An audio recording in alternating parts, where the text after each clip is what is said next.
Indian troops launched a cordon search operation in Radbag area of Budgam district today.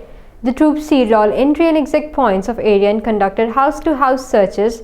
During the crackdown, the inmates were also subjected to harassment. In Indian illegally occupied Jammu and Kashmir, the All Parties Hurriyat Conference has said that India is planning to stage an election drama to hoodwink the international community. Senior APHC leader Ghulam Ahmed Gulzar, in a statement issued in Srinagar, said the Kashmiris are sacrificing their lives for the right of self-determination promised by the United Nations Security Council and not for installation of a fraudulent regime or so-called elections. He said an election in the presence of 1 million trigger-happy Indian troops will be nothing but a military operation, and also the UN has made it clear to India that elections are not a substitute for right to self-determination in the disputed territory. He also urged the world body to implement its resolution on Kashmir without further delay. Meanwhile, Elon Musk-owned Twitter is reportedly looking to shed its co-working spaces in New Delhi and Mumbai after having already done so in Bengaluru.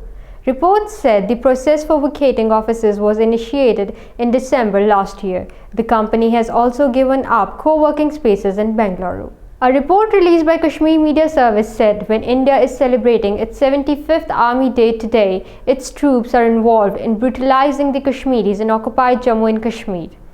The report pointed out that the real brutal face of the Indian Army is on display on daily basis as it conducts its extrajudicial killings, rapes, torture, and other abuses in the occupied territory. The KMS report mentioned that the Indian Occupation Army has no right to celebrate its day as it has killed 96,163 Kashmiris since January 1989 till 31st December 2022 in Indian illegally occupied Jammu and Kashmir.